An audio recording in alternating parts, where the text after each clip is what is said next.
आज युवा राजनीति की चर्चा बहुत होती है, लेकिन अनुभव की चाशनी के बिना यह राजनीति अधूरी मानी जाती है।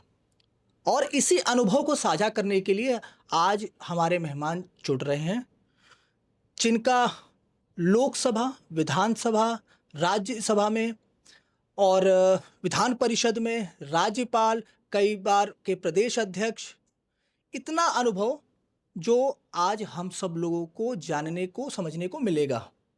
संघ के प्रचारक भी रहे हैं। तो सर, हमारे साथ कलराज मिश्रा जी हैं। सर, बहुत स्वागत है आपका। कैसे हैं आप? स्वास्थ्य कैसा है आपका? धन्यवाद। मेरा स्वास्थ्य ठीक है, मैं स्वस्थ हूँ, प्रसन्न हूँ और वर्तमान परिस्थिति का आकलन करते हुए उसका विश्लेषण भी करते रहता हूँ। बिल्कुल, हम लोग भी वही जानना भी चाहते हैं आपसे। तो शुरुआत सर, आपके सैदपुर आपकी पैदाइश से करते हैं कि आपकी पैदाइश 1941 में हुई और 63 में आप आरएसएस के प्रचारक हो गए। और उस समय माना जाता है कि कांग्रेस की एक लहर थी, प्रचंड बहुमत की सरकारें थी, माहौल था कांग्रेस का। आरएसएस से जुड़ाव कैसे हुआ इस माहौल में? मेरा जन्म तो सही बात है कि 1938 में हुआ हाँ, लेकिन सन 1941 है सर्टिफिकेट का। मैं मलिकपुर में पैदा हुआ। सैदपुर के पास एक गांव है मलिकपुर। मलिकपुर और डहन जी। दोनों के बीच में एक प्राइमरी स्कूल था। उसी प्राइमरी स्कूल में मेरी पढ़ाई हुई। कक्षा 5 तक मैं उस विद्यालय में पढ़ा हूं और उसके बाद मेरे पिताजी मिडिल स्कूल में अध्यापक थे। फिर मैं पिताजी के साथ जहां वो पढ़ाते थे, उचौरी में उसमें पढ़ा रहे थे, तो उस समय मैं वहां पढ़ने गया, कक्षा 6-7। फिर बाद में महापुर पास में है, हमारे गांव से लगभग 7-8 किलोमीटर दूरी पर है, तो महापुर भी मैं कक्षा 8 में पढ़ाई किया। और घर से, गांव से पैदल हम लोग जाया करते थे। बीच में नदी है, नदी को पार करके जाते थे। कक्षा 8 में से मैंने पास किया और उसके बाद कक्षा 9 में मैं वाराणसी आ गया और सेंट्रल हिंदू स्कूल, उसमें मैंने प्रवेश किया। फिर वहां से मैंने हाई स्कूल किया, एडमिशन एग्जाम कहते हैं उसको। फिर मैं कामाख्या इंटरमीडिएट कॉलेज में प्रवेश लिया। उसी समय मेरा संघ से संबंध हुआ। यद्यपि हमारे बड़े भाई संघ के अच्छे कार्यकर्ता थे, स्वर्गीय श्री गणेश दत्त मिश्र जी, और बड़ा संघ के विस्तारक के रूप में भी उन्होंने काम किया। कक्षा 10-11 में पढ़ते थे था। तो संघ के लोगों से तो पारिवारिक दृष्टि से उसी समय संबंध आ गया था। घर पर प्रचारकों का आना जाना होता था। उस समय प्रचारकों की जिंदगी बड़ी कष्टपूर्ण थी। खाना भी नहीं मिलता था तो कहीं जाकर रुक जाते थे। तो मेरी माँ जानती थी कि संघ का कोई प्रचारक आया तो जरूर खाना नहीं खाया होगा जबरदस्ती फिर खाना बनाकर खिलाती थी। तो उस समय मुझे संघ के बारे में एक मन मस्तिष्क में धारणा बनी थी कि अरे ये तो बड़ा कठिन काम है। लेकिन उस समय जो गीत गाए जाते थे, इतिहास गा रहा है दिन रात गुण हमारा, उसमें गीत बहुत चलता था। इस गीत में ऐतिहासिक परिप्रेक्ष्य में महापुरुषों का उल्लेख किया गया है, तो उससे भी मैं बड़ा प्रभावित हुआ था। जबकि मैं उस समय बहुत छोटा था, कक्षा 7-6-7 में था। तो संघ का परिवेश प्रारंभ से ही था, लेकिन सीधे सीधे संघ की शाखा में जाना मेरा, जब मैं बनारस में आया, सेंट्रल हिंदू स्कूल में प्रवेश लिया, तब मेरा जाना कक्षा 9 में जाना हुआ है। सेंट्रल हिंदू स्कूल के पीछे एक मैदान था, उसी में संघ की शाखा लगती थी, तो मैं जाता था। और उसमें जो प्रार्थना है, उस प्रार्थना ने मुझे बहुत प्रभावित किया। नमस्ते सदा वत्सले मातृभूमि त्वया हिंदू भूमि सुगम वर्तो हम। तो ये बहुत प्रभावित किया था। तो संघ के गीत, संघ के संस्कार, संघ के शाखा पर खेल, इन सारी चीजों ने इतना प्रभावित किया कि मुझे लगा कि भारत माँ की मिट्टी रोम रोम में व्याप्त हो जाए और भारत माँ के प्रति समर्पण का भाव रखते हुए हम काम करेंगे। कि मन के अंदर उसी समय प्रचारक कब बने? मैं 1963 में प्रचारक बना। 1963 में मैं काशी विद्यापीठ से एमए किया और एमए करने के बाद में प्रचारक कर गया। जब कि काशी विद्यापीठ में मुझे आज प्राध्यापक नियुक्ति दी जा रही थी, प्रचारक बनना पसंद किया। लेकिन मैंने कहा नहीं, मैं मुझ समय डॉक्टर के शर्मा थे, हमारे डीन थे वो, उन्होंने बड़ा प्रयास किया कि मैं रुकूं, लेकिन मैंने कहा नहीं, मैं संघ का काम करूंगा। तो भी बड़े प्रभावित हुए थे। तो मुझे, जबकि वो संघ से संबंधित नहीं थे, तो भी जब मैं जाने लगा गोरखपुर पहला बार प्रचारक करके, तो मुझे स्टेशन तक छोड़ने के लिए आए थे। और मैं सौभाग्यशाली लोगों में से हूँ, जब मैं संघ का प्रचारक निकला उसी वर्ष मेरी शादी भी हुई। अच्छा। और उस वर्ष वाराणसी में ओटीसी लगी थी।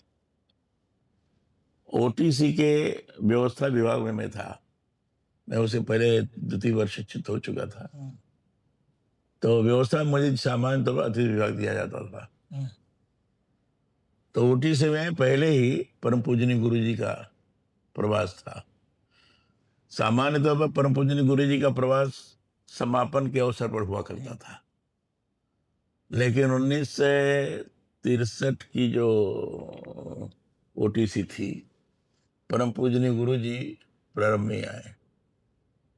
तो उस समय फिर मैं अतिथि विभाग में था, परम पूजनीय गुरु जी आए। परम पूजनीय गुरु जी नाम से मुझे जानते थे, क्योंकि प्रशिक्षण वर्ग में भी परिचय, और सामान्य तौर पर गुरु जी वाराणसी साल में 1-2 बार आ जाया करते थे। तो मुझे उनके तो बड़ा सानिध्य में केंद्र भी रहने संघ का का। हुआ करता था हाँ, नागपुर के बाद। तो इसलिए पहले परम पूजनीय गुरु जी आए और मैं अतिथि विभाग में था। चाय पिलाने के लिए मैं गया। भावराव जी थे, रज्जू भैया थे। तो परम पूजनीय गुरु जी ने कहा कि अरे भाई भावराव जी, कल रात का क्या है? भावराव जी ने कहा नहीं, ये संघ प्रचारक निकल रहा है, इस समय उसने एमए कर लिया है। तो गुरु जी ने कहा प्रचार निकलना, तो कहाँ कर रहे हो? क्या गोरखपुर? हमें नहीं जानकारी थी उस समय तक, मुझे गोरखपुर जाना है। तो भावराव जी ने कहा गोरखपुर जाएगा, तो मैंने कहा फिर भेज दो। तो कहे नहीं, आपके कार्यक्रम के बाद चला जाएगा। तो उस दिन पूज्य गुरु जी ने मेरे पीठ पर हाथ थपथपा कर कहा बड़ा बड़ा जाओ, बहुत अच्छा। वो बड़ा शब्द बहुत प्रयोग करते, मैंने अच्छा। तो ये मेरा सौभाग्य रहा। अभी मैं जब मैं वर्णन करता हूँ तो मुझे लगता है पूज्य गुरु जी का हाथ मेरे पीठ पर पड़ रहा है और मैं रोमांचित हो गया हूँ। सर, आज आरएसए जो है 100 वर्ष का हो गया है आज, और पहले में कितना बदलाव देखते हैं आप? चूंकि आपने संघर्षों का भी वो समय देखा है, अब संघ में का एक नया रूप और व्यवस्था देखने को मिलती है। देखिए, जब हम लोग संघ के संस्थापक बने थे तो बड़ा कंटका किरण मार्ग था, और प्रचारक को बहुत कष्ट सहना पड़ता था। और मुझे ध्यान है कि हम लोग प्रचारक के नाते गांव-गांव में पैदल भी जाते थे, साइकिल से भी जाते थे। मोटरसाइकिल वगैरह तो बाद में। साइकिल से 40-40 किलोमीटर, 50-50 किलोमीटर। सड़क नहीं है, रास्ता खड़बड़ है, इस ढंग से जाया करते थे। खाने का कोई ठिकाना नहीं रहता था। तो ये कठिनाइयां तो बहुत झेलनी पड़ी हैं, लेकिन उस समय जो संबंध बनते थे बड़े आत्मीयतापूर्ण और संवेदनशीलता के संबंध होते थे। उस समय संघ के प्रचारक के प्रति, संघ के कार्यकर्ता के प्रति जहां जहां भी जाता था तो उसके प्रति बड़ी अच्छी धारणा बनी। लोगों का संघ का कार्यकर्ता है, बहुत अच्छा है। तो ये धारणा बहुत बड़ा प्रोत्साहन करती थी, प्रोत्साहित करती थी। लोगों को लगता था कि भाई हम काम करेंगे, जोड़ लेंगे लोग, अच्छा चलो। और संघ का जो कार्यकर्ता रहा करता था, सामान्य तौर पर आत्मविश्वास से पूर्ण रहता था। उसको ये नहीं लगता था कौन बड़ा है, कौन, सबसे हम अपनी बात कह लेंगे, ये विश्वास रहता था। मेरे अंदर स्वयं था। मैं इंटरमीडिएट में यहाँ वाराणसी में था, और काशी विश्वनाथ शाखा का मैं मुख्य शिक्षक था। तो उस समय मैं जब मैंने तय किया कि कोई हिंदू परिवार ऐसा नहीं होगा जिस परिवार से मेरा संबंध ना हो। मैं जाकर मिलता था, मैं संघ का स्वयंसेवक हूँ, यहाँ काम देखता हूँ, मैं जानता हूँ आप लोगों की जानकारी चल रही है। उसी में एक डॉक्टर मेहरोत्रा मिले थे, मेहरोत्रा मिले थे, एडवोकेट थे, कांग्रेस से थे पहले। मैं गया उनके यहाँ, मैंने परिचय दिया, तो उन्होंने कहा अच्छा है, बहुत अच्छा। मैं उनके हालचाल लेता था, वो आज में बड़े प्रभावित हुए थे। उसमें जब मैं राष्ट्रीय संसद की बात कहता था कि अच्छा तुम हमें कुछ साहित्य दे सकते हो। जब बहुत छोटा था तो उनको लगता था ये छोटा लड़का ये क्या करता है। तो मैंने कहा ठीक है मैं दूंगा। तो उस समय परम पूजनीय गुरु जी का एक पुस्तक थी, नेशनहुड डिफाइंड, अंग्रेजी में थी। तो पुस्तक लाकर मैंने उनको दिया था, पढ़े थे, बाद में आए, जनसंघ में आए, चुनाव भी लड़े, सारी स्थिति। तो ऐसे बहुत सारे घर घर में जाते थे, लोगों से बात करने में संकोच नहीं होता था। प्रचारक निकला तो यही कर्म हमने गोरखपुर में किया था। गोरखपुर में लीडर का बहुत बड़ा केंद्र है। तय किया कि कोई भी ऐसा अधिकारी नहीं होगा जिससे मेरा प्रत्यक्ष परिचय ना हो। काफी अधिकारी थे, सबसे मिलता था। गोरखपुर विश्वविद्यालय नया नया उस समय स्थापित हुआ था। तय किया कि कोई विद्यार्थी ऐसा नहीं होगा जिससे मेरा प्रत्यक्ष संबंध हो। विद्यार्थी, हॉस्टल का विद्यार्थी, हर विद्यार्थी मेरे संबंध बने। कोई प्रोफेसर, लेक्चरर, डीन, वाई वीसी जो होंगे, सबसे मेरा प्रत्यक्ष संबंध हो, सबसे किया।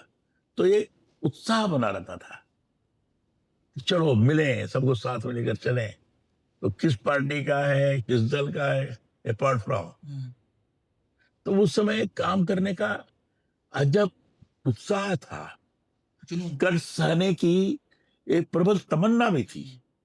अरे चलो ये हम कर लेंगे, चिंता नहीं होती। तो ये लगातार परिवर्तन हुआ है, लेकिन सब परिवर्तन होने के बाद आज किसी प्रकार की कमी नहीं है, सुविधाएं हैं, हर चीज है। ये ठीक है, उन सुविधाओं का असर तो होता ही है, लेकिन सब होने के बाद भी आज भी संघ के प्रचारक, संघ के कार्यकर्ता इस टेक्नोलॉजी का उपयोग करते हुए भी हम अपने सैद्धांतिक पक्ष को कितना सुदृढ़ बनाकर आगे बढ़े, इस लगन से काम कर रहा है। ठीक है, थोड़ी बहुत विकृति आई होगी, मैं नहीं कहता कि नहीं आई होगी, लेकिन तुलनात्मक आधार पर अगर हम देखें तो हमें लगता है वो भी विकृति नहीं के बराबर है। इतना जबरदस्त प्रगति होने के पश्चात भी, इतना जबरदस्त टेक्नोलॉजिकल डेवलपमेंट होने के पश्चात भी, इतनी अधिक सुविधाएं प्राप्त होने के पश्चात भी आज भी संघ का कार्यकर्ता, संघ का प्रचारक लोगों की निगाहों में आदर्श के रूप में माना जाता है, अपने आचरण व्यवहार के कारण। आचरण व्यवहार इतनी सुविधा होने के पश्चात भी अपना उस प्रकार बना के रखना ये सामान्य चीज नहीं है। परिवर्तन जरूर हुआ है, लेकिन तुलनात्मक आधार पर सकारात्मक दिशा में परिवर्तन ज्यादा है। इसलिए उस समय इस समय के बीच में जो मैं अंतर देखता हूँ ये बता रहा हूँ आपको। गोरखपुर से आपका पुराना रिश्ता रहा है। आप पहली बार प्रचारक बनकर गोरखपुर महानगर गए। गोरखपुर पीठ से कैसा संबंध रहा आपका? बहुत अच्छा संबंध। जब मैं संघ प्रचारक के रूप में गया तो मैं गोरखपुर जाता था, दर्शन करता था। उस समय महंत दिग्विजय नाथ जी थे, हिंदू सभा का के नेता के रूप में थे, लेकिन वो मुझे बहुत स्नेह करते थे, बहुत स्नेह करते थे। और जब भी मैं जाता था तो चलो कल रात कुछ खा लो, कुछ करके जाओ, ठीक है संघ का काम करो, अच्छा है। मैंने ये जब कभी कभी हो जाती थी, बड़े ऊपर सभा हो गई थी। फिर हाँ, आज पीठ से कैसा संबंध है बहुत अच्छा। मैंने उसके बाद मेरे संबंध सभी लोगों से बहुत अच्छे रहे। उनके बाद थे अवैधनाथ जी महाराज, वो बहुत अच्छे व्यक्ति, बहुत शांत लेकिन विद्वान, और आचरण व्यवहार के बड़े पक्के, बड़े स्नेही, हर व्यक्ति का समुचित तौर पर ध्यान रखना उनके अंदर था। और वो भी मुझे बड़ा स्नेह करते थे। जब भी हम लोग जाते थे तो बिना कुछ खिलाए पिलाए आने नहीं देते थे। बड़ा घनिष्ठ संबंध था। और उसी बाद योगी आदित्यनाथ जी आए। उसमें आयु में बहुत कम थे, लेकिन ये था कि ही होंगे, तो इनसे भी बहुत अच्छा संबंध था। और उस समय से मुझे बड़ा आदर की दृष्टि से इन्होंने देखा है, मुझे बहुत सम्मान दिया है, और एक आज भी उसी प्रकार के मेरे संबंध हैं। एक आरोप लगता है कि ब्राह्मण और गोरख पीठ, इन दोनों में दूरी क्यों रहती है? इस आरोप में कितनी सत्यता है? मैं ऐसा नहीं मानता हूं। ब्राह्मण गोरखपीठ में बहुत जाता है, दर्शन करता है। ये बात सही है कि गोरखपुर में गोरखपुर विश्वविद्यालय की जो स्थापना हुई, उस स्थापना में दो महान पुरुषों का ज्यादा योगदान रहा, महान दिग्विजय नाथ जी और सूरत नारायण मणि त्रिपाठी। तो सूरत नारायण त्रिपाठी ब्राह्मणों का प्रतिनिधित्व करते थे, और दिग्विजय नाथ जी को लोग ठाकुरों का प्रतिनिधित्व के रूप में। तो ब्राह्मण ठाकुर वाला मामला उस समय से ज्यादा शुरू हुआ। सूरत नारायण मणि त्रिपाठी ICS थे और बहुत योग्य व्यक्तित्व के धनी थे। उन्हीं के लड़के जनरल त्रिपाठी और शशांक त्रिपाठी उनके पौत्र।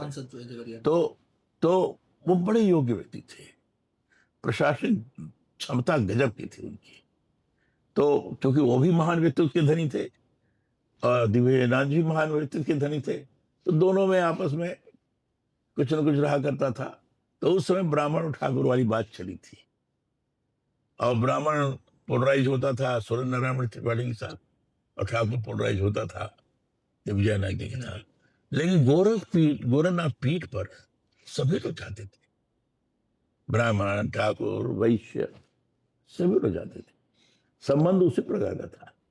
क्योंकि यह आरोप राजपूतों के प्रदेश में एकाधिकार के कारण है, जो देखा जा रहा है, तो ऐसा लग रहा है कि ब्राह्मण महज भाजपा का बदुआ वोटर बन के रह गया है वर्तमान परिदृश्य में। आप इसे कैसे देखते हैं? मैं ऐसा नहीं मानता। क्यों बधुआ रहेगा? सब लोग स्वतंत्र रूप से विचार करते हैं, हमें किस दल के साथ जाना है, किस व्यक्तित्व के साथ जाना है, उसके अनुसार निर्णय लेते हैं। और ब्राह्मण तो प्रबुद्ध जन के रूप में माना जाता है, और प्रबुद्ध जन है तो समाज के बारे में समुचित रूप से चिंतन करता है, विचार करता है, और कौन आगे चल करके समाज की सही तौर पर अगुवाई कर सकता है, सही तौर पर भारतीयता को, भारतीय संस्कृति को, राष्ट्रीय एकता और अखंडता को सुनिश्चित करने में और जन सेवा की दृष्टि से कौन सक्षम हो सकता है, कौन दल इस दिशा में आगे बढ़ सकता है, ये ब्राह्मण विचार करता है, और विचार करने के बाद अपना निर्णय लेता है। तो इसलिए बधुआ मजदूर का कोई सवाल ही नहीं खड़ा होता। बधुआ मजदूर तो वो होते हैं जिनकी चिंतन धारा ही एकदम समाप्त हो जाती है। किसी ने कहा चलो भैया तुम ये कर रहे, चलो भैया, ऐसा नहीं है। इसलिए ये आरोप एकदम गलत है, मिथ्या है। 1968 आपको संगठन मंत्री भारतीय जनसंघ का बना करके आजमगढ़ विभाग में भेजा गया। ये किस प्रकार की नियुक्ति थी, या RSS का कोई प्रयोग ये था? संघ के प्रचारकों को उस समय जनसंघ कार्य करने की दृष्टि से भेजा जाता था। मेरी राजनीति में कभी रुचि नहीं रही है, अब मैं कभी सोचता भी नहीं था कि मुझे राजनीति में जाना पड़ेगा। तो मुझे अच्छी तरह से ध्यान है कि जो OTC लगी थी उस समय कानपुर में शायद लगी थी, मुझे जहाँ तक स्मरण है। तो मैं प्रचारक था उस समय, ज्यादा हमारे विभाग प्रचारक के रूप में श्रीमान मोहन राय जी थे, और भाग प्रचारक के रूप में श्रीमान राजनीति सिंह जी थे। दोनों का हमें बहुत स्नेह प्राप्त था। तो वहां जाने के बाद मुझे रज्जू भैया बुलाए, और रज्जू भैया ने कहा कि भाई तुम्हारे बारे में विचार किया जा रहा है कि जनसंघ का काम तुम्हें सौंपा जाए, बताओ आप नहीं। तो हमने कहा हम नहीं जाएंगे, तो मैं फिर विचार कर लूँ। फिर मैं आया तो मोहन जी से और राजनीति सिंह जी से बात की, तो राजनीति सिंह जी कहते अरे यार उसमें जाने में बड़ी दिक्कत है, तुम्हारे जैसे सीधा साधा परेशान हो जाएंगे। मोहन जी थे तो मोहन जी चाहते थे कि नहीं कोई इस क्षेत्र में ब्राह्मण नेतृत्व बढ़े, कोई नेतृत्व के रूप में आए, तो कहते नहीं जाना चाहिए। मैं निर्णय नहीं ले पाता, लेकिन मैं राजनीति सिंह जी की बात से सहमत था कि मेरा जाना ठीक नहीं है। फिर दूसरे दिन रजविया बुलाया तो हमने कहा कि मैं नहीं जाऊंगा। फिर कहा अच्छा फिर से विचार करो। रजविया सामान पूरा अवसर देते थे। मैंने कहा ठीक है। फिर तीसरे दिन बुलाया, मैंने उस दिन भी यही कहा। तब भावराव जी थे। भावराव जी ने कहा रजविया क्यों ये सब बात कर रहे हो, इससे कहो कि तुम्हारी योजना जनसंघ के संगठन मंत्री के रूप में की गई है। इस संघ का प्रचारक है, योजना को तो नकारेगा नहीं। बिल्कुल। और फिर मुझे वही कहा गया, भाई तुम्हारी योजना संघ के प्रचारक के रूप में की गई है, ऐसा जनसंघ जनसंघ में। संगठन मंत्री के रूप में की गई है, तुम्हें वहां जाना है। अब कुछ देर में शांत रहा। फिर मैंने कहा ठीक है, योजना की गई तो जाएंगे। लेकिन एक जरूर मैंने कहा कि देखिए, जहाँ तक जनसंघ के बारे में, राजनीति के बारे में मुझे जानकारी है, जो मुझे दिखता है, बताया भी गया है, वो बिल्कुल काली कोठरी है। कोई कैसा भी हो उस पर दाग लग ही जाता है। तो इतना मैं जरूर चाहूंगा कि मैं काम कर रहा हूँ, हमारे संघ के लोगों का हमारे ऊपर पूरा विश्वास रहना चाहिए। उल जलूल शिकायतें आए तो उस पर विश्वास नहीं करना चाहिए। हमसे जरूरत करे जाओ, हंस के कह जाओ।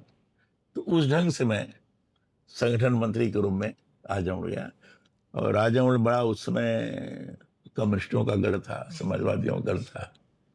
बड़ी विषम परिस्थिति में आजमगढ़ में काम करना पड़ा है मुझे, विषम परिस्थिति। जैसे संघ के प्रचारक के रूप में पहले काम करना पड़ा था, बड़ी विषम परिस्थिति में मैंने संघ के प्रचारक के रूप में काम बिल्कुल। किया। गोरखपुर महाराजों से की था। उसी ढंग से आजमगढ़ में जब संगठन मंत्री के रूप में आया तो रहने के लिए कोई स्थान नहीं, खाने का कोई ठिकाना नहीं, तो संघ कार्यालय पर रहता था। शंकरराज सिंह जी थे उस समय प्रचारक वहाँ के, तो वो बिल्कुल पुत्रवत स्नेह करते थे। तो भी तुम यहीं रहा करो जब तक तुम्हारे जनता का नहीं ठीक हो जाए। तो ये सारी चीजें थी। पार्टी ने 1972 में आपको गुजरात विधानसभा हाँ, में भेजा। भेजा था। परिस्थितियां बहुत अनुकूल नहीं रही होंगी, तब भाजपा नहीं बनी थी, जनसंघ ही था, और विचारधारा के हिसाब से भी, और कांग्रेस से एक सीधी लड़ाई। कैसे संगठन तब चलता था? नहीं, उस समय देखिए, मुझे गुजरात चुनाव में भेजा गया। मैं 1-1.5 महीने वहाँ रहा चुनाव में। शंकर सिंह बाघेला थे उस समय संगठन मंत्री थे, विभाग संगठन मंत्री थे, और नाथा भाई झगड़ा थे, प्रदेश के संगठन मंत्री थे। बहुत काम के संघ के प्रचारक ही थे वो, बहुत काम किया था उन्होंने। शंकर सिंह जी के साथ मुझे रखा गया, ये महसाना वगैरह था मेरे उसमें, तो उनके साथ मैं भ्रमण करता था। उस समय गांव-गांव में जाते थे, शंकर सिंह जी स्वयं जीप ड्राइव करते थे, उनके साथ बैठ के जाता था। शंकर सिंह के घर पर ही मैं रुकता था। 2 कमरे थे उस कमरे में नीचे हम लोग बिछा कर सोते थे, तो उस समय दौड़ा करते थे। तो कोई क्षेत्र नहीं था जिस क्षेत्र में हम लोग का प्रवास न हुआ हो। उस समय बड़नगर वगैरह सब में गया था, प्रधानमंत्री का जो निवास गाँव है। स्थान है। हाँ। तो उस समय काफी जाना आना हुआ था, और गुजरात में जाने के बाद मैंने गुजराती भी सीख ली थी। एक आध बार मैंने गुजराती में भाषण भी किया था, तो लोग हंसे नहीं थे। तो है, तो संबंध इस ढंग से रहे, और कठिन परिस्थिति में काम किया गया है उस समय। 1974 जयप्रकाश की संपूर्ण क्रांति का आंदोलन चल रहा था, और बिहार से चलकर पूर्वी उत्तर प्रदेश आया, और जनसंघ ने पूर्वांचल में इस आंदोलन का संयोजक आपको बनाया था। तो थोड़ा इस पूरे आंदोलन को थोड़ा विस्तार से। जयप्रकाश नारायण जी का संपूर्ण क्रांति का आंदोलन था। सही बात तो है कि नवनिर्माण समिति थी गुजरात की, वो भ्रष्टाचार के विरुद्ध अभियान चलाया था उसने। वही नवनिर्माण समिति का स्वरूप बना था संपूर्ण क्रांति के आंदोलन का। जयप्रकाश नारायण जी को लोगों ने आग्रह किया था, विद्यार्थी परिषद, बाकी के युवा संगठनों ने। और सुशील मोदी थे, राम बहादुर राय थे, ये गोविंदाचार्य थे, इन सबों ने अप्रोच करके जयप्रकाश नारायण जी से आग्रह किया था। जयप्रकाश नारायण जी ने स्वीकार किया था आंदोलन का नेतृत्व करने के लिए। आए तो बिहार में बड़ा कार्यक्रम हुआ, उसमें लाठीचार्ज वगैरह भी हुआ, और इन सारे आंदोलन को प्रभावी बनाने में, उसका स्वरूप प्रदान करने में स्वर्गीय नानाजी देशमुख जी का बहुत बड़ा महत्व था, योगदान था। तो नानाजी बैक में रह करते थे। जयप्रकाश नारायण जी के ऊपर लाठीचार्ज किया तो नानाजी ने अपने हाथ पर रोका था। तो उस समय फिर ये सारा आंदोलन उसी के बाद जरा और प्रखर हुआ। उसमें फिर उत्तर प्रदेश में आया, पूर्वी उत्तर प्रदेश का मुझे संयोजक बनाया गया। मेरा सौभाग्य था कि जयप्रकाश नारायण जी मुझे व्यक्तिगत रूप से जानते थे, उनका आशीर्वाद मेरे ऊपर था, बड़ा विश्वास था उनका मेरे ऊपर। और उन्होंने कहा भी ठीक है, तुम लग करके यहाँ सर्वोदय के लोग हैं, बाकी के लोगों के साथ मिल करके तुम काम करो। तो काम करते गए हम लोग। संपूर्ण क्रांति आंदोलन के संयोजक के रूप में पूर्वी उत्तर प्रदेश के लगभग सभी जिलों में, बाकी स्थानों पर मेरा काफी जाना हुआ था। और उस समय जयप्रकाश नारायण जी के जो सहयोगी थे, इन सारे लोगों से भी मेरे अच्छे संबंध बन गए थे। तो एक विस्तार उस दृष्टि से दिया था और मैंने लग करके काम किया था। 75 में इंदिरा गांधी जी ने आपातकाल की घोषणा कर दी। आप देवरिया से गिरफ्तार हुए। 75 का माहौल कैसा था? देखिए, उस समय जब इमरजेंसी घोषणा हुई, मैं उस समय वाराणसी में था। मैं वाराणसी में, ये धर्मशाला था, ये सरवानी धर्मशाला, ये जो गोदलिया के पास है, मैं वहीं रुकता था। वहाँ विद्यार्थी परिषद का भी कार्यालय था और जनसंघ का भी कार्यालय था। तो मैं वहीं आता था, वहीं रुकता था। तो 25 जून को घोषणा हुई तो मैं वहीं था। दूसरे दिन अखबार देखा, एकदम काला पृष्ठ हाँ, ब्लैक था। तो उस समय लोगों को लगा कि अब सबकी गिरफ्तारी भी हो गई, बाकी सारी चीजें थी, मौलिक अधिकारों का हनन हो गया। तो उस समय आया कि भाई हम लोगों को भी बच के रहना चाहिए। तो हम वहां से फिर चले आए आजमगढ़, और फिर गोरखपुर और वाराणसी मेरा 2 केंद्र थे उस समय। तो मैं फिर वहां से गोरखपुर आया, और उस समय इतना आतंक और भय का माहौल था कि लोगों को लगता था कि कोई एक दूसरे से बात करे तो गोली मार दी जाएगी। अरे ऐसा आतंक था, कोई कुछ बोलेगा तो पकड़ लिया जाएगा। और इतना टेरर था कि हम उसका वर्णन नहीं कर सकते, शब्दों में नहीं कर सकते। डरे हुए आम जनता, आम नागरिक, लगता था क्या हो गया है। तो अब हम लोगों के सामने चिंता होगी कि हमारे कार्यकर्ताओं का क्या होगा। तो उस समय फिर मैं घूमते फिरते रहा, और मैं गोरखपुर में था तो मुझे जानकारी हुई कि देवरिया जिले में हमारे जो संघ के जिला कारवा थे, लखराज जी उनका नाम था, रुद्रपुर के थे, निषाद थे। तो मुझे जानकारी हुई कि उनके घर पर पहुंच के पुलिस ने परिवार के साथ बड़ी जाति की है, और उनके घर के बैल भैंस सब छोड़ दिया है, और उनके अन्न वगैरह सब निकाल लिए गए, महिलाओं के साथ बदतमीजी की गई। तो हमें जब जानकारी, तो हमें लगा कि जाना चाहिए मुझे। तो कोई साधन था नहीं, छिप के जाना था, मुझे भी वेश बदलना था।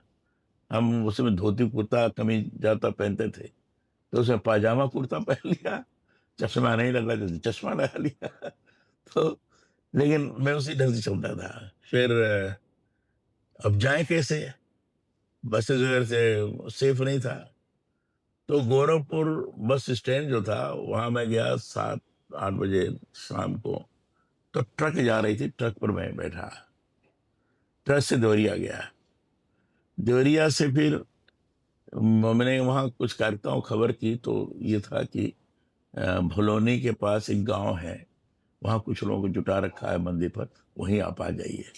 और उसी उधर ही की तरफ से जाने वाला लखराज जी का घर भी पड़ता था। तो फिर हम कहे ठीक है। तो मैं देवरिया पहुंचा। देवरिया पहुंचने के बाद ट्रक से उतरा, तो बरहज जाने के लिए टैक्सी चिल्ला रही थी, बरहज बरहज जैसे चिल्लाते हैं। तो उसे एम्बेसडर में ले जाते थे, 13 लोग 14 ठूस कर ही जाते थे। तो मैं किस तरह से उसे बैठ गया।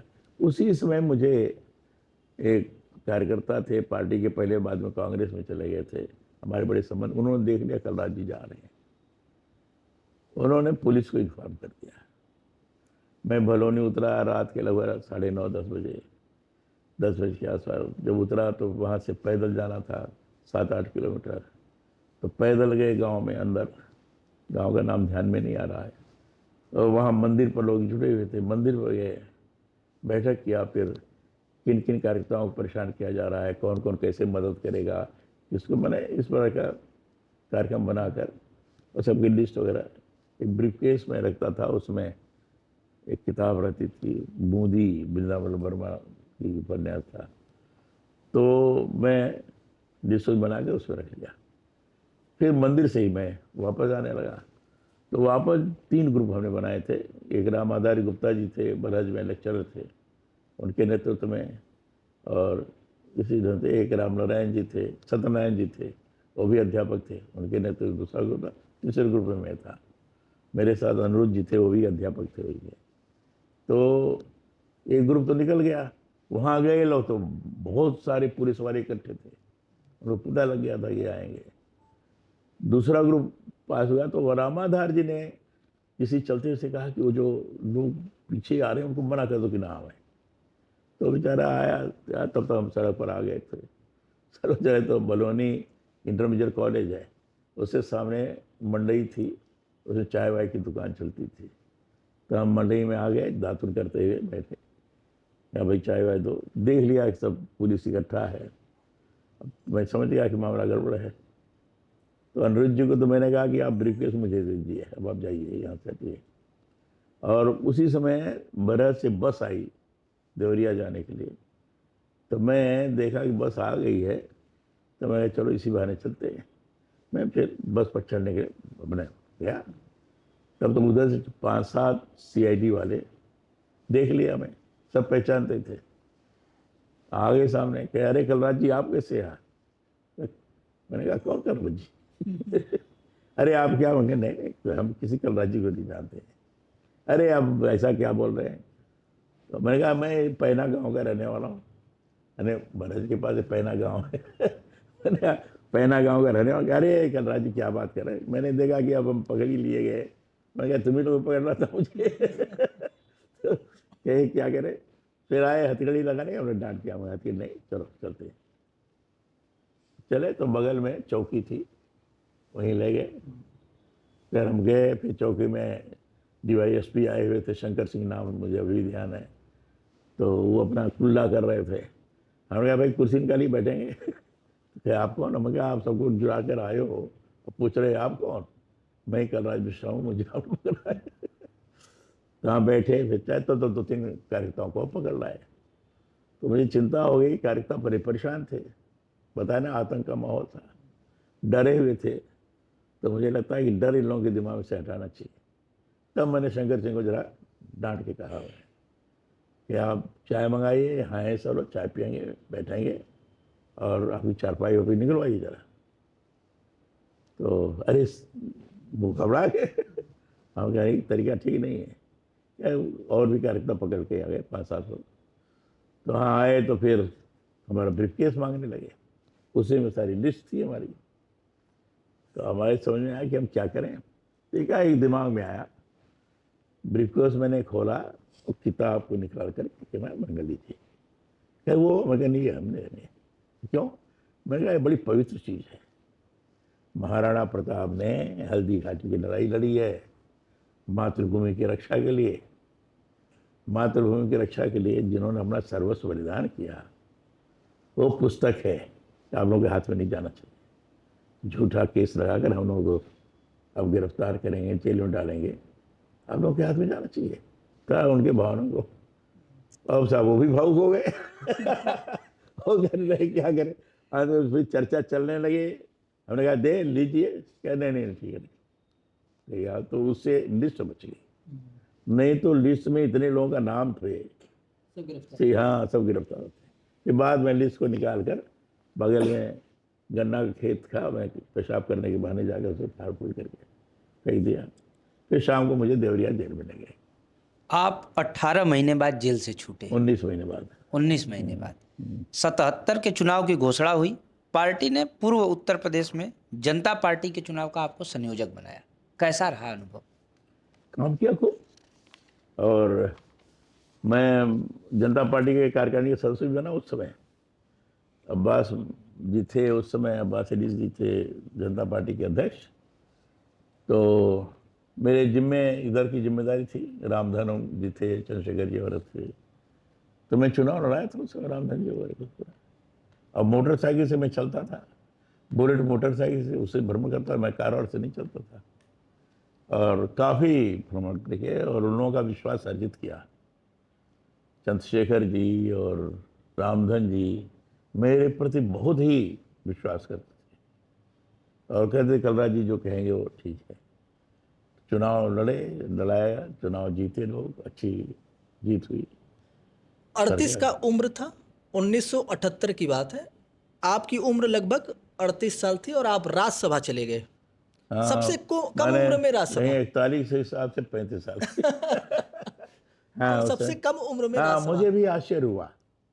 किसने पटकथा लिखी ये सब? मुझे आश्चर्य इसलिए हुआ कि यहाँ से मैं था, जगदीश प्रसाद माथुर जी थे, ऑल इंडिया जनरल सेक्रेटरी थे हमारी पार्टी के, और कौशल किशोर जी थे, उत्तर प्रदेश के संगठन मंत्री थे, वो भी संघ प्रचारक थे। माथुर जी भी संघ के प्रचारक थे, और सूर्य कृष्ण जी थे, वो भी संघ के प्रचारक थे। प्रताप नारायण मिश्रा जी थे, वो भी संघ के प्रचारक थे। सब संघ के प्रचारक ही उससे पदाधिकारी थे। तो हम सब लोग बैठ करके विचार किए थे, तो उसमें 3-4 नाम राज्यसभा के लिए तय हुआ था कि इन लोगों का नाम ले चला जाएगा। कुछ अनुसूचित जात के, कुछ और लोगों का, पुराने लोगों का। मेरठ से मोहनलाल कपूर जी थे, हमारे जौनपुर से उमानाथ सिंह जी, इन लोगों का नाम लेकर के गए थे। चुनाव हार गए थे बेचारे ये लोग। तो वहाँ जाने के बाद, अब मैं मीटिंग में तो था नहीं, तो जो बैठक हुई उसमें अब हुआ कि कोई युवा आना चाहिए, कोई युवा आना चाहिए। तो कुछ लोगों का नाम हम चला था इधर उधर से। तो हो सकता है मेरा नाम किसी ने चलाया हो, हमारे इधर के ऐसी लोगों ने। कोई तो जानकारी नहीं मिल पाई? मुझे जानकारी इतनी मिली कि चंद्रशेखर जी और रामधन जी जो उसमें प्रमुख मिले, उन्होंने मेरे नाम पर सहमति दी। सहमति। उन्होंने कलराज जी का नाम ठीक है, भंडारी जी ने नाम चलाया, बाकी सारी चीज़ें, प्रताप नारायण मिश्रा थे, उन्होंने नाम चलाया। अच्छा, मेरी आदत थी कि दूसरों के ही हम करने के उसमें थे। तो बाद में लोग बैठक के बाद निकले तो कहे कलराज जी तुम्हारा नाम तय हो रहा है। मैं कहा, मेरा नाम क्यों, ये जो लाया उनका करिए आप। तो प्रताप जी हमारे गार्जियन जैसा थे, गार्जियन जैसे थे। तो प्रधान जी मुझे डांटा, मना करोगे तो ठीक नहीं होगा। भंडारी जी थे, भंडारी जी ने कहा कि नहीं, तुम्हारा नाम तय हुआ है, तो तुम्हें नहीं मना करना चाहिए। फिर नाना जी ने कहा कि रहना चाहिए। बाद में रज्जू भैया बुलाया, क्या कि देखो युवा के नाते तुम्हारा नाम तय हुआ है और तुम्हें अस्वीकार नहीं करना चाहिए। तो जब संघ के लोग, हमारे अधिकारीगण, तब उन्होंने कहा ठीक है। फिर इस बार योजना हो गई आपकी। हाँ? योजना इस बार फिर हो गई आपकी। योजना हो गई, ये योजना हो गई। फिर मुझे भेजा गया। तो अब ये कि वोटर लिस्ट कौन है, तो हमने, प्रोफेसर रामजी सिंह थे, अब तो नहीं है, हमारे साथ आजमगढ़ के ही थे। तो दिल्ली थे, तो हमने रामजी सिंह से कहा भाई आप गाजीपुर चले जाइए, हो सकता है वोटर लिस्ट में मेरा नाम हो, गाँव हमारा पड़ता है। तो रामजी सिंह जी यहाँ आए और मैं सीधे आजमगढ़ गया। आजमगढ़ में नाम था हमारा, नगर पालिका है उसमें। तो वहाँ आ करके डॉक्टर कन्हैया सिंह जी थे, अब नहीं है वो भी। तो डॉक्टर कन्हैया सिंह जी से हमने कहा, कन्हैया सिंह जी हमारा पहले नगर पालिका के चेयरमैन थे वो, तो अच्छे संबंध थे मेरे। तो कि कलराज जी किसका हुआ है? तो लोगों के दिमाग में था, राम बच्चन यादव थे, जनता दल के चौधरी साहब के, वो बड़े बुजुर्ग थे, तो लोगों के दिमाग में था कि उन्हीं का तय हुआ होगा। मैंने कहा मुझे जानकारी, आप मेरे वोटर लिस्ट का कापी ले आइए। कि क्या क्या बात है? मुझे ले आइए, पता नहीं, हमने बताया नहीं उनको। नहीं, मैंने कहा मंगा लीजिए, पता नहीं शायद कुछ हो जाए। तो वोटर लिस्ट से कापी आ गई। हमने अपने घर में भी नहीं किसी को बताया, पत्नी को भी नहीं बताया। तो वहाँ से मैं सीधे बनारस आया, आजमगढ़ से वोटर लिस्ट की कापी लेकर बनारस आके बाबा विश्वनाथ का दर्शन किया, और उसी दिन शाम को घोषणा हुई, कालराज मिश्रा। तो लोगों को लगा कालराज मिश्रा कौन है? तो इस ढंग से मेरे नाम की घोषणा हुई। आप राज्यसभा निर्वाचित हुए और 11 अगस्त 1979 आपको राष्ट्रीय युवा समन्वय समिति का संयोजक बनाया गया। नहीं, हमें पहले जब मैं राज्यसभा में आया तो आते ही उस समय जनता पार्टी में जो जनसंघ घटक था, हर घटक दल के युवा संगठन थे। तो राष्ट्रीय युवा मोर्चा हाँ, तो जनसंघ घटक दल के युवा मोर्चा के अध्यक्ष थे अध्यक्ष। सुब्रमण्यम स्वामी। तो हमें आते ही उन्होंने अपना राष्ट्रीय उपाध्यक्ष घोषित किया। फिर बाद में वहाँ इंदौर में राष्ट्रीय अधिवेशन हुआ युवा मोर्चा का। तो इंदौर में राष्ट्रीय अधिवेशन में ये हुआ किसको बनाया जाए, तो कोई मिल ही नहीं रहा था। जिनका नाम हमारे ऊपर से लोगों ने दिया था उस पर लोग सहमत नहीं थे, उनका एज भी ज़्यादा थी। तो अंत में मेरा नाम आया।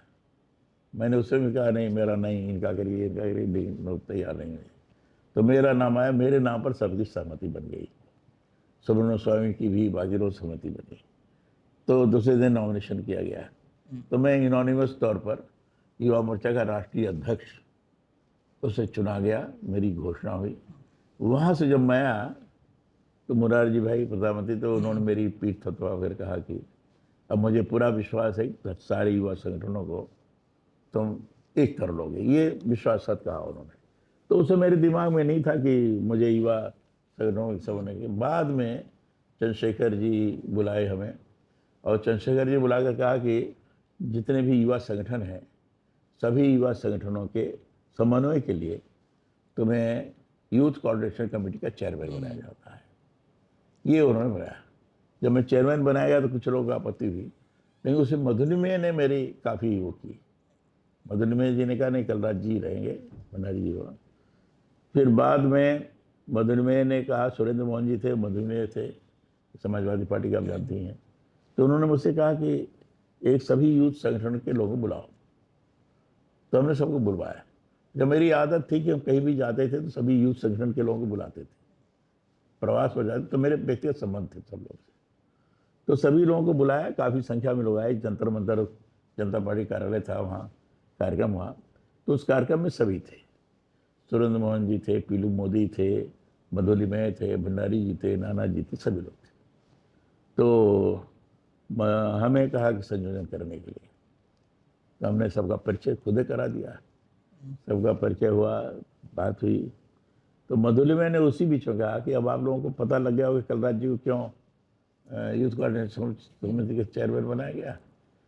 तो लोगों ने ताली बजाई थी उस समय। तो बड़ा अच्छा रहा। 1980 भारतीय जनता पार्टी बनी और आप भारतीय जनता युवा मोर्चा के पहले राष्ट्रीय अध्यक्ष भी बने।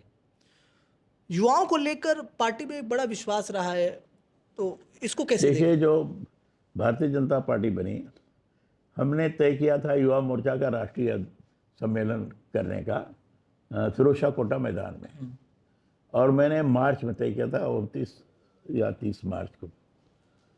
उसी बीच में डुअल मेंबरशिप वाला मामला चल रहा था, बड़ा दोहरी संस्था वाला। तो सदस्यता दोहरी संस्था वाला मामला लेकर कोई ना कोई नेता निकल जाया करते थे। तो हमारे पार्टी से संबंधित लोगों ने तय किया दोहरी संस्था वाले मामलों को लेकर क्यों ना एक बार आर पार की स्थिति हो जाए। तो सारी बातें हुई राष्ट्रीय कार्यकारिणी में, जनता पार्टी की, मैं भी था उसमें। तो ये हुआ कि भाई इस बार विभाजन हो जाए, मतदान हो जाए। तो मुरारजी भाई ने कहा कि ठीक है, सब लोग मतदान करेंगे, हम अंत में देखेंगे किसकी तरफ हमें देना है, करेंगे। तो जो मतदान हुआ तो मतदान में समान समान वोट सबको मिले जो दोहरी संस्था के पक्ष में थे और दोहरी संस्था के विपक्ष में थे। तो अंतिम मत जो है मुरारजी भाई ने दोहरी संस्था के विरोध वाले में अपना दिया, तो एक मत से विजयी हो गए। तब हमारे लोगों ने तय किया कि ठीक है, आप ले जाइए, हमें कुछ करना नहीं है, जंतर मंतर आप ही रखिए अपने पास, अब हम नई पार्टी बनाते हैं। ये तय करके फिर दूसरे दिन बैठ के विचार हुआ क्या करना चाहिए।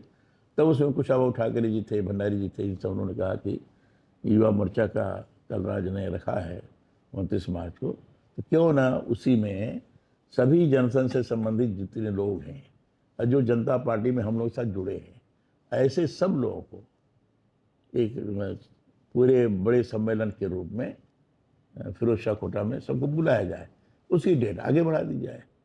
तो 29 या 30 मार्च से आगे बढ़ाकर उसको 5 अप्रैल कर दी गई।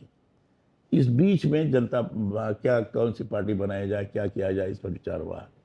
तो विचार के क्रम में हुआ कि उस समय कई पार्टी बन गई थी। तेजोर बाबू ने अपनी पार्टी बना ली थी, चरण सिंह ने अपनी पार्टी बना ली, सभी ने अपनी पार्टी बना ली। तो हुआ कि ये लोगों का विश्वास नहीं जम पाएगा, जो जा रहा अपनी पार्टी बना रहा है। तो इसमें देना चाहिए कि हम क्यों पार्टी बनाना चाहते हैं, ये घोषणा पहले होनी चाहिए। तब उसमें 5 कमिटमेंट्स की बात आई, पंचनिष्ठाओं वाली बात, कि पंचनिष्ठा तय किया जाए। हम इसलिए बना रहे राष्ट्रीयता और राष्ट्रवाद हमारा प्रमुख होगा, सर्वपंथ समभाव ये होगा, स्वस्थ लोकतंत्र ये हमारा होगा, समता युक्त समाज की स्थापना होगा और नैतिकता के ऊपर आधारित राजनीति, ये पंचनिष्ठा है। उस समय गांधीवादी समाज की स्थापना भी थी, लिखा था। तो इन पंचनिष्ठाओं के आधार पर हमारा दल बनेगा, वही उसका आधार स्तंभ होगा। तो पंचनिष्ठाओं की घोषणा पहले हुई कि इन मूल्यों को लेकर हम दल बनाएंगे। उस बीच में फिर चुनाव चिन्ह बाकी सारी चीजें भी तय हुई थी। तो उन मूल्यों को लेकर जब दल बनाएंगे तो क्या नाम रखा जाए, तो उसमें भारतीय जनता पार्टी रखा जाए। और भी नाम हम आए थे, लेकिन भारतीय जनता पार्टी। तो वही 4 अप्रैल को अधिवेशन हुआ, उसमें सारी चीजें हुई। 5 अप्रैल को मैं था उस मंच पर, युवा मोर्चा के राष्ट्रीय नाते में था ही। 5 अप्रैल को भारतीय जनता पार्टी की घोषणा हमारे ही द्वारा जो आयोजित किया गया था राष्ट्रीय अधिवेशन सम्मेलन, वो पूरा भारतीय जनता पार्टी की स्थापना वाला सम्मेलन हो गया। आपने जिस युवा मोर्चा की स्थापना की या जिसके पहले राष्ट्रीय अध्यक्ष रहे, आज ऐसा लगता है कि युवा मोर्चा जो है वो आंदोलन बंद कर दिया है जब से हम देखते हैं सरकारें प्रदेश में और देश में बनी है। पर्यावरण संरक्षण जैसे काम कर रहा है, करना भी चाहिए, लेकिन आंदोलन जिसका रीढ़ थी, वो रीढ़ जो है वो दिख नहीं रही नहीं, है। जहाँ आवश्यकता पड़ रही है वहाँ आंदोलन कर रहे हैं। लेकिन इस समय तो ये प्रदेश में भारतीय जनता पार्टी की सरकार है, स्वाभाविक है कि सकारात्मक काम करना चाहिए, रचनात्मक कार्य करना चाहिए। इस समय पर्यावरण संबंधित काफी विषमताएं पैदा हो गई हैं और लगता है कि पर्यावरण शुद्ध होना चाहिए। तो पर्यावरण के प्रति जागरण करना ये बहुत अच्छी चीज है। युवा मोर्चा इस दिशा में लगा हुआ है, मैं समझता हूँ बहुत अच्छी चीज है। और पर्यावरण की दृष्टि से लोग जागरूक हो, और जागरूक होते ही उसका ध्यान रखें, इससे बढ़कर अच्छी चीज और क्या हो सकती है। अच्छा कर रहे हैं, और जहाँ आवश्यकता पड़ रही है वहाँ आंदोलन भी कर रहे हैं। विश्वविद्यालयों में छात्र संघ भी जो है वो अब नहीं है, उत्तर प्रदेश में देखे तो विशेषकर। और ये तो आंदोलन तो रीढ़ जो है छात्रों की है, नहीं, छात्र संघ यहीं की से युवा सेवा मोर्चा में जाते हैं। विद्यार्थी परिषद के माध्यम से छात्र संघ का चुनाव हो रहा है। ये बस ही प्रारंभ में जब मैं युवा मोर्चा का राष्ट्रीय अध्यक्ष था तो उस समय समस्या खड़ी हुई थी कौन चुनाव लड़े।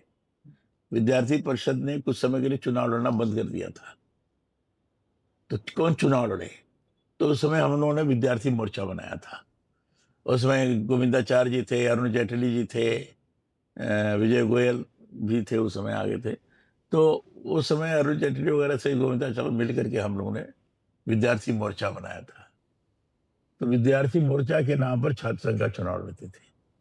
तो कुछ दिन चला, अब तो विद्यार्थी परिषद है, विद्यार्थी परिषद छात्र संघ का चुनाव लड़ेंगे। अच्छा है। मुलायम सिंह यादव की राजनीति को आप कैसे देखते हैं? देखिए, व्यक्तिनिष्ठ व्यक्ति केंद्रित राजनीति मुलायम सिंह जी थी, लेकिन उन्होंने अपने दम पर, अपने परिश्रम पर, समाजवाद के नाम पर अपनी पार्टी अच्छी खड़ी की, और खड़ी करके उसमें उन्होंने दम भी भरा, शासन भी चलाए।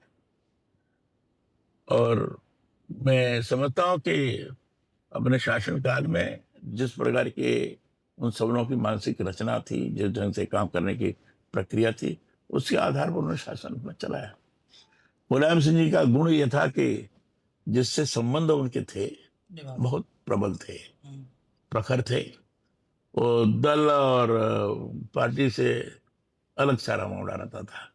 किसी भी दल के संबंध था तो मुलायम सिंह उसको निभाते थे, ये गुण उनके अंदर था। आज भाजपा और सपा धुर विरोधी हैं, लेकिन 82-83 में लोकतांत्रिक मोर्चे का गठन हुआ, जिसमें मुलायम सिंह यादव अध्यक्ष और आप महासचिव घोषित हुए। क्या था यह? उसमें अध्यक्ष थे मुलायम सिंह जी, मैं राष्ट्रीय महामंत्री मैं था, और दूसरे राष्ट्रीय महामंत्री बेनी प्रसाद वर्मा थे। हम लोगों ने साथ में काम किया और कैंडिडेट उम्मीदवारों का भी चयन हम लोगों से आपस में विचार विमर्श करने के पश्चात ही होता था। और मुझे अच्छी तरह से ध्यान है कि मैं उस समय दारू सभा में रहता था, मुलायम सिंह जी हमारे घर पर आए थे, पहले घर वहाँ चल किए थे, हम भी जाते थे।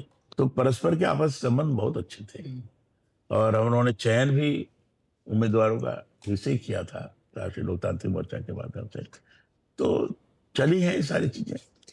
सपा और भाजपा की दोस्ती कल्याण सिंह के सरकार के बाद देखने को नहीं मिली।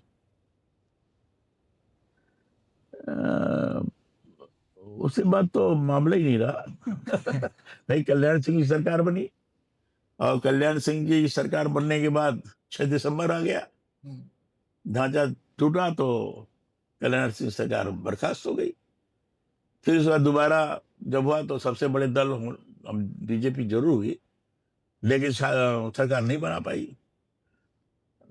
मुलायम सिंह जी और बसपा की सरकार बनी, जिसे मुख्यमंत्री मुलायम सिंह जी थे। जो गेस्ट हाउस कांड हुआ, मायावती के साथ जिस तरीके से समाजवादी पार्टी के लोगों ने व्यवहार किया, बड़ा दुखद था। उस समय पार्टी का मैं अध्यक्ष था, हमारे महामंत्री थे ब्रह्मदत्त द्विवेदी जी। मैं कार्यालय पर वहां बैठा हुआ था, मुझे पता लगा गेस्ट हाउस में मायावती के साथ दुर्व्यवहार किया जा रहा है। मैंने ब्रह्मदत्त द्विवेदी जी को भेजा, हमने कहा जाइए। राम कुमार वर्मा जी थे, उनको मैंने कहा जाइए। तो राम कुमार वर्मा जी गेस्ट हाउस में रुके हुए थे मायावती के साथ। जाकर उनको देखा उन्होंने, ब्रह्मदत्त द्विवेदी से हमने कहा जाकर जो भी बदमाशी करे वो ठीक करिए आप। ब्रह्मदत्त द्विवेदी गए, वहां से खबर मिली मुझे कि सारा पानी बंद कर दिया गया है, नल काट दी गई है, बिजली काट दी गई है, मायावती के साथ दुर्व्यवहार हो रहा है।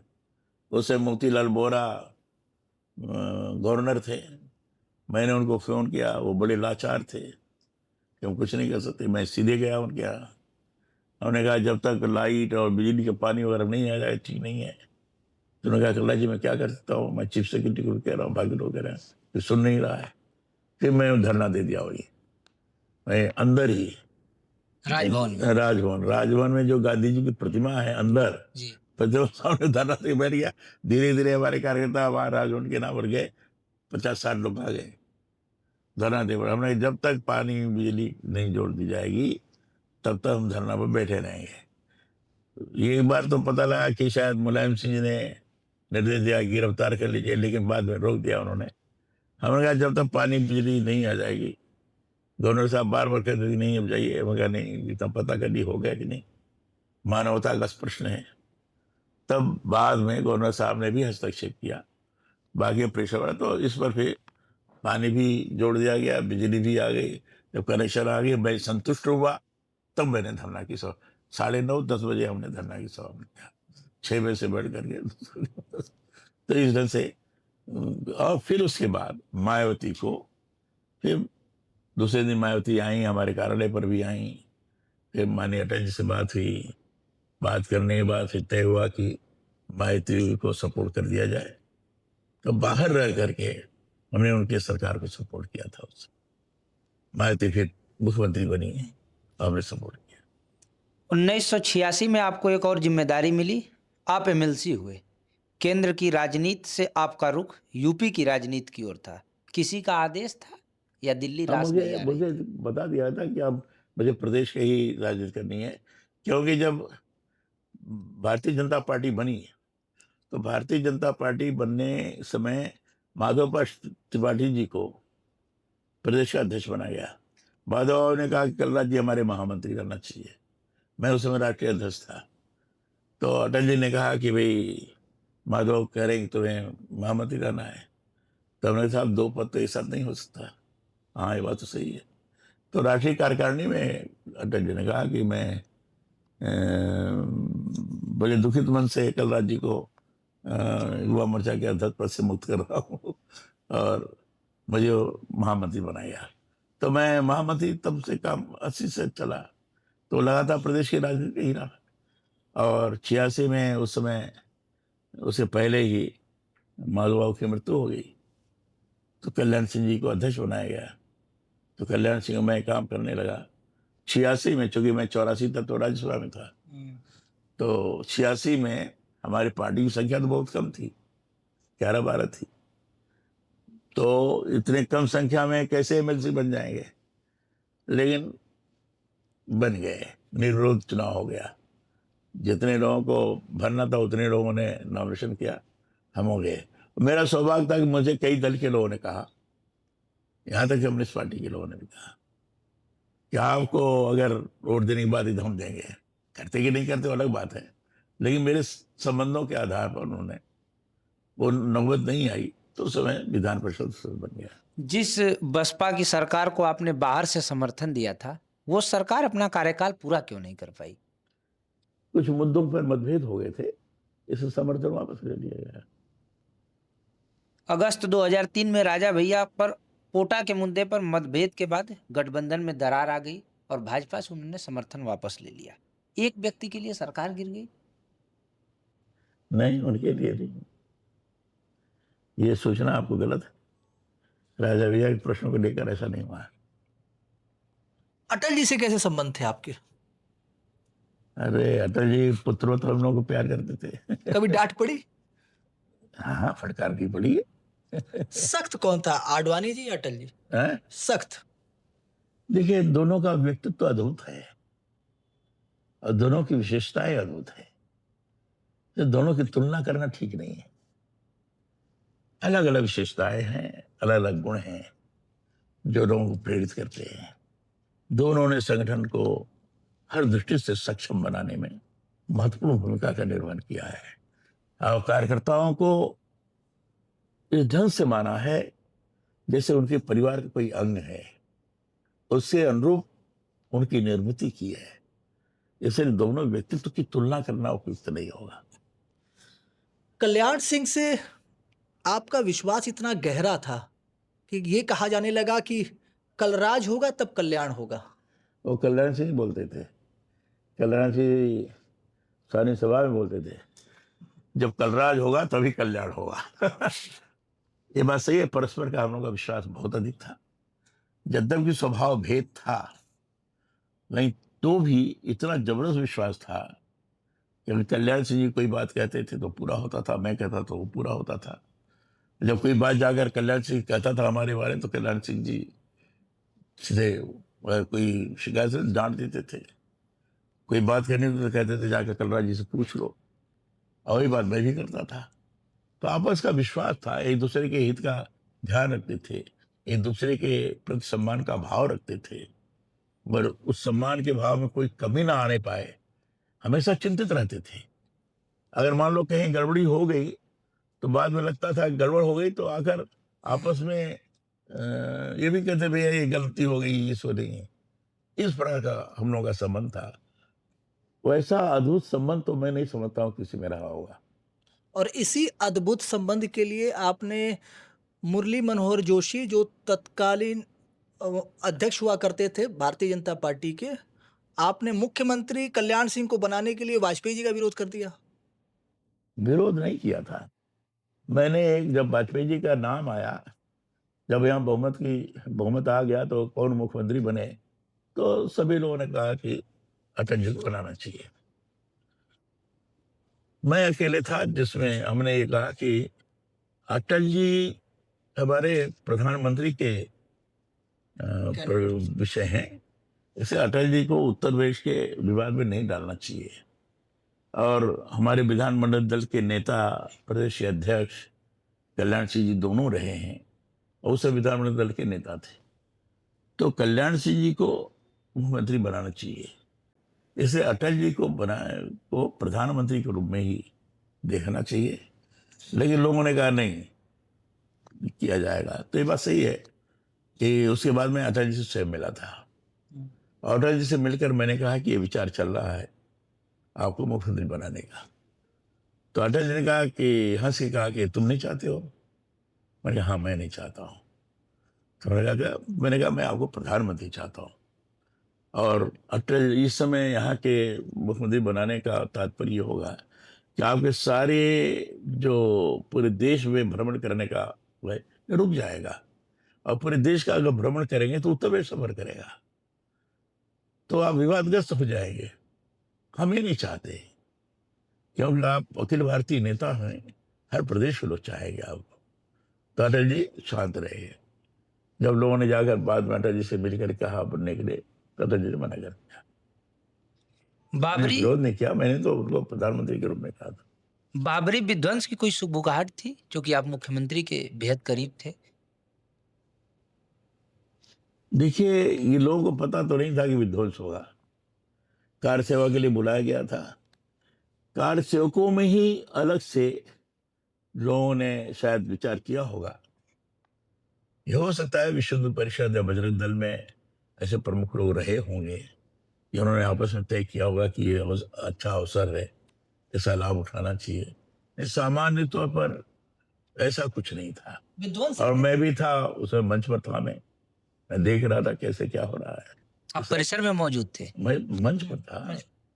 भाषण में उसे मंच पर टाटा जोशी थे, अडवाणी जी थे, प्रमोद महाजन थे, श्री रितम्बरा जी थी, श्री चंद्र मिश्रा थे, उमा भारती थी, सभी लोग थे।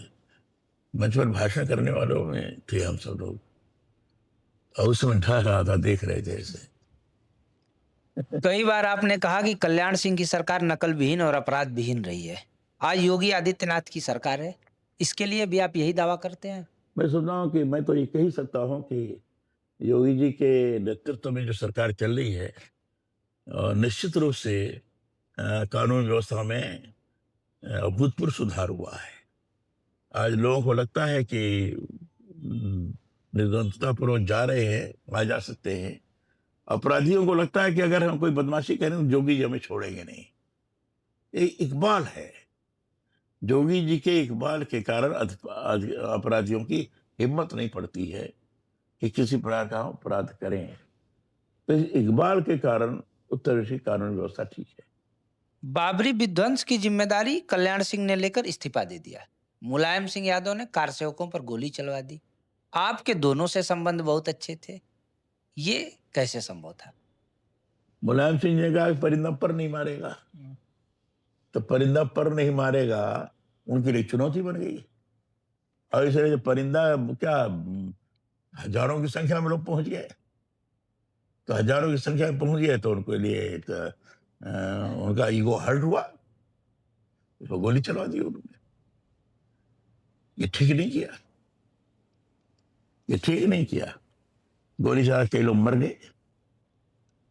और आज तक भी लोग आरोप लगाते हैं जो उचित नहीं है। और कल्याण सिंह ने, ठीक है, उस समय जिम्मेदारी थी शासन की उसको संरक्षित रखने की, शासन उसमें विफल रहा, तो विफलता को कल्याण सिंह ने स्वीकार किया, अपने ऊपर जिम्मेदारी लेगी। तो ये एक मुख्यमंत्री का जो सही माने दायित्व था, उसका निर्वहन किया उन्होंने। भाजपा संगठन को खड़ा करने में आपकी बहुत भूमिका रही उत्तर प्रदेश में। 91, 93, 95 और 2000 आप भाजपा के 4 बार प्रदेश अध्यक्ष रहे। आपको क्या लगता है, आज जब हम भाजपा को देखते हैं तो धन बल जो व्यवस्थाएं हैं, भाजपा आज उससे मजबूत तो है, पर क्या कार्यकर्ताओं से कमजोर हुई है? देखिए, भाजपा मजबूत है। सत्ता में रहने के बाद सत्ता जरिन कुछ दोस्त तो आ ही जाते हैं, कुछ दूरियां भी बढ़ जाती हैं, तो वो व्यवहारिक स्थिति तो है। लेकिन भारतीय जनता पार्टी का कार्यकर्ता ध्येयनिष्ठ कार्यकर्ता है, और ध्येयनिष्ठ कार्यकर्ता होने के नाते आइडियोलॉजिकल किसी प्रकार की दिक्कत न जाए, इस दिशा में लगातार सोचता रहता है और इसे काम करने के लिए तत्पर रहता है। जो प्रशासनिक स्तर पर, शासकीय स्तर पर जो अपेक्षा करता है और उस माध्यम से कुछ लोगों का कल्याण करना चाहता है या अपना भी हित करना चाहता है, जब नहीं होता है तो तकलीफ होती है। तो इस मामले में भारतीय जनता पार्टी के कार्यकर्ताओं को परेशानी तो जरूर हुई है, इसमें कोई संदेह नहीं। और जब भी सरकारें रही हैं भारतीय जनता पार्टी की, ये परेशानी हमेशा हुई है, और सभी दल के लोगों की है, ऐसा कोई भारतीय जनता पार्टी नहीं। लेकिन इसमें भी भारतीय जनता पार्टी का कार्यकर्ता अपने को समायोजित करके काम करने की कोशिश कर रहा है। भाजपा के कार्यकर्ता कह रहे हैं कि अधिकारी बेलगाम हो गए। ये कार्यकर्ता की तो छोड़िए, विधायक और मंत्रियों की नहीं सुनते हैं, इसे आप कैसे देख? ये इस पर शिकायतें हमेशा आती रही हैं, इस समय भी हैं, और कहीं चूक हुई है तो उसको ध्यान दे करके ठीक करने की कोशिश की जा रही भाजपा पार्टी विद डिफरेंस जो उसका स्लोगन भी है ना। पार्टी में डिफरेंस तो ही है। भाजपा परिवारवादी पार्टी नहीं है, बाकी पार्टियां परिवारवादी, जितनी भी पार्टियां, चाहे क्षेत्रीय पार्टी हो चाहे राष्ट्रीय पार्टी हो। कम्युनिस्ट पार्टी थी ये, तो कम्युनिस्ट पार्टी तो बिल्कुल अब किनारे हो गई है। कौन ऐसी पार्टी जो परिवारवादी पार्टी नहीं है? केवल भारतीय जनता पार्टी छोड़ दीजिए, ये सामूहिक नेतृत्व वाली पार्टी है। आम कार्यकर्ता को महत्वपूर्ण स्थान देते हुए काम चलाने वाली पार्टी है। भला विशिष्ट परिवार के हैं इसलिए महत्व दिया जाए, ऐसा नहीं है। लेकिन भाजपा में आज देखें तो बाहरियों का जो है वो बोलबाला बढ़ गया है, ताकत बढ़ गई भाजपा है। इस समय विश्व की सबसे बड़ी पार्टी है, तो सभी प्रकार के लोग आएंगे, उनको बाहरी करना ठीक नहीं है। जब पार्टी में आ गए तो पार्टी के हो गए, बाहरी कैसे हो गए? भाई हम सबसे बड़ी पार्टी तो इसीलिए है ना कि सब लोगों को हमने समायोजित किया है, सभी लोगों को हमने सदस्य बनाया है। तो सदस्य बनाए तो वो लोग आएंगे ही। जहां तक आइडियोलॉजिकल स्टेबिलिटी की बात है, वो समय लगेगा, उसके लिए ट्रेनिंग है, प्रशिक्षण है, साथ में रहने का सानिध्य है, इसके माध्यम से सारी चीजें आती हैं। तो नए होंगे, धीरे धीरे ठीक हो जाएंगे। तो बड़ी पार्टी है तो नए लोगों को स्थान तो मिलेगा, इसमें कोई संदेह नहीं। नए पुराने का ठीक से समन्वय हो, ये कोशिश करने की जरूरत है। वर्तमान परिदृश्य में ब्राह्मण उत्तर प्रदेश में उपेक्षित हो रहा है। अभी एक पुलिस की भर्ती में अवसरवादी के कालम में पंडित का आना, यूजीसी जैसे मुद्दे पर सवर्णों को हेय की दृष्टि से देखना, इन सारी चीज़ों को देख कर के आप भी ब्राह्मण सिरमौर रहे हैं, तो इसे आप कैसे देखते हैं और इस पर आपके क्या विचार हैं? देखिए, हम जात के हिसाब से नहीं विचार करते, हम समाज के हिसाब से विचार करते हैं। समाज में ब्राह्मण ने हमेशा, ब्राह्मण को हमने कभी बिरादरी नहीं मानी। ब्राह्मण को हमने अगुआ माना है, प्रबुद्ध वर्ग माना है, क्योंकि इतिहास ही प्रबुद्ध वर्गों का है, उसी को ब्राह्मण कहा गया। तो प्रबुद्ध वर्ग समाज को लेकर चलने का कार्य करता है और हमेशा उस प्रकार का नेतृत्व दिया है और प्रदान भी किया है, यानी खुद भी नेतृत्व किया है और नेतृत्व प्रदान भी बाकी बिरादरियों से करवाया है। तो इसलिए ब्राह्मण उपेक्षित है, प्रश्न नहीं खड़ा होता।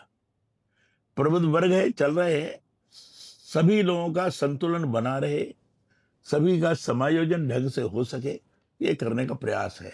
हाँ, जो ऐसे कार्य जिनके माध्यम से अलगाव की स्थिति निर्माण होती है, समाज की बिखराव की स्थिति निर्माण होती है, उसके खिलाफ हमें यूजीसी का जो नियम है, ये समाज के अंदर अलगाव पैदा करने वाला है। यूजीसी का जो नियम है, जो नया आया है, ये निश्चित रूप से संविधान के मौलिक अधिकार के अनुच्छेद 14, 15, 21 का उल्लंघन करता है। यानी नागरिक का समान अधिकार है, इसके विपरीत है। व्यक्ति की स्वयं की अपनी गरिमा है, इसके विपरीत है। व्यक्ति कास और कीट के आधार पर सारी चीज चलती है, इसके विपरीत है। ये भेदभाव पैदा करके अलगाव की प्रवृत्ति पैदा करने वाला है।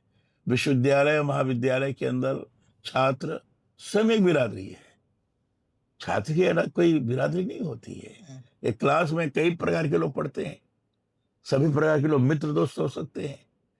उनके अंदर भेद पैदा करना, उनके अंदर अलगाव पैदा करना, इनके लिए सुविधा, इनके लिए सुविधा, इस प्रकार की स्थिति का निर्माण करना परस्पर में नफरत का भाव पैदा करता है, जो समाज को तोड़ता है। इस संविधान के विरुद्ध है। इसलिए यूजीसी का नियम इसके लिए ठीक नहीं है और इस प्रकार की टिप्पणी स्वयं सुप्रीम कोर्ट ने की है और सुप्रीम कोर्ट ने टिप्पणी करके जो 2012 का यूजीसी का नियम है उसी को बरकरार रखा है। तो यूजीसी के नए नियम लाकर के भाजपा स्वयं फंस गई है। मुझे लगता है कि जरूर इस पर चिंतन होना चाहिए और मैं फंसना तो नहीं कहूंगा, क्योंकि जिस ढंग से सुप्रीम कोर्ट ने नोटिस दिया सरकारी वकील को कि अलग से डावला, तो सामान्य तौर पर जब सुप्रीम कोर्ट नोटिस होता तो अगर पक्ष में नहीं सरकार है तो वकील विरोध करता है कि नहीं सर ऐसा नहीं है, ऐसा विरोध नहीं हुआ, उन्होंने दे दिया, कसरत करेंगे। तो एक तरह से सरकार की तरफ से भी जेस्चर है, हाँ ये बात तो चूक हो गई है, इसको ठीक देखना चाहिए, ये इस बार का जेस्चर है, ये संदेश है। तो सरकार भी कहीं ना कहीं महसूस कर रही है कि ये गलती हो गई है, जो संविधान के अनुरूप चलाने का शासन हमने नारा दिया है इसके विपरीत है। आपके पास बहुत अनुभव रहा उत्तर प्रदेश की राजनीति का। आप किस प्रकार से देखते हैं, ब्राह्मण सम्मान की राजनीति चाहता है या सशक्त भागीदारी की? मैंने बताया नहीं, ब्राह्मण कोई बिरादरी नहीं है, ब्राह्मण सभी समाज को लेकर चलने का एक माध्यम है, और इसलिए ब्राह्मण सभी को साथ में लेकर चल रहा है, चलने की कोशिश कर रहा है। अब बिरादरी के नाते जिसको सोच रहे हैं, जो व्यवहारिक रूप से चीजें आ रही है, ठीक है, लोग सम्मान तो चाहते ही हैं, हमें सम्मान चाहिए, हमें उचित स्थान प्रदान हो, ये स्वाभाविक रूप से हमेशा लोग चलते रहे हैं, चाहते हैं, कहीं हो रहा है कहीं नहीं हो रहा है, तो इसलिए सभी के ऊपर लागू करना उपयुक्त नहीं है। आपके अपने गृह क्षेत्र देवरिया के पीएन पाठक जी के आवास पर एक बैठक हुई। गृह क्षेत्र मेरा देवरिया नहीं है, आप वहां से सांसदीय संसदीय क्षेत्र है, जी जी गृह कर्म क्षेत्र मेरा गाजीपुर है। कर्म क्षेत्र। हालांकि देवरिया में भी हमारी ओरिजिन देवरिया वाली ही है, पयासी जी। की है। उनके आवास पर एक बैठक हुई और प्रदेश अध्यक्ष जी सख्त हो गए। उसके बाद लोधी समाज, अन्य समाजों की बैठक हुई, लेकिन उस पर कोई उनकी प्रतिक्रिया ये नहीं भैया आई। पार्टी का मामला है, उन्हीं से पूछो। अपने पूरे राजनीतिक जो आपका जीवन रहा है, भाजपा के लिए जो बहुत सारे आपने काम किए हैं, उसके विस्तार के लिए, उसमें किस बात पर आपको संतोष होता है कि ये अच्छा था, ये नहीं, हमें कभी संतोष नहीं रहा, हमें हमेशा मन के अंदर लगा और अद्भुत होना चाहिए, और होना चाहिए, और नहीं हो पा रहा है, ये इस बार का भाव हमेशा बना रहा, और इस प्रकार की संतुष्टि बने, इस दिशा में लगातार काम करता गया मैं, और काम करने के बाद लगा नहीं ये चीज और हो जाती तो अच्छा रहता, तो ये एक तरह से असंतोष की स्थिति बनी रही। तो लगातार काम करने की मानसिकता हमारी बनी रही है। आज जब मैं किसी पद पर नहीं हूं तो भी काम कर रहा हूं, उस मानसिकता के नाते काम कर रहा हूं। मैं विभिन्न क्षेत्रों में जा रहा हूं, लोगों से मिल रहा हूं, लोगों का काम करा रहा हूं, लोगों से जुड़ रहा हूं, सामाजिक समरसता बने इस दिशा में हमारा प्रयास है, ये सारी चीजें मैं कर रहा हूं। तो काम तो हमेशा हमने किया है, काम करते समय लगता था और करना चाहिए, और करना चाहिए, अगर संतोष हो जाता तो काम नहीं कर पाता मैं। 90 के दशक की घटना है। आप आरोप भी लगता है ये कि कल्याण सिंह, आपने और कल्याण सिंह ने कान्य कुछ ब्राह्मणों के टिकट जो है वो काटे हैं, और सरयू पर पारीण जो वर्चस्व आपने बनाया है, इसको कैसे आप बताएंगे? इस दिशा में न मैंने कभी सोचा, न कभी इस तरह की बात मेरे कान में पड़ी, ये पहली बार आपके द्वारा कान में लाई गई है। ऐसी इसलिए चर्चाएं नहीं, ऐसा कुछ नहीं है, मेरे सामने ऐसी कभी कोई बात ही नहीं आई, सरजी पारीण और कान्यकुब्ज जी ऐसे कभी बात ही नहीं आई। हमने सामाजिक समीकरण ठीक से बना रहे, इस दिशा में हमेशा काम किया है।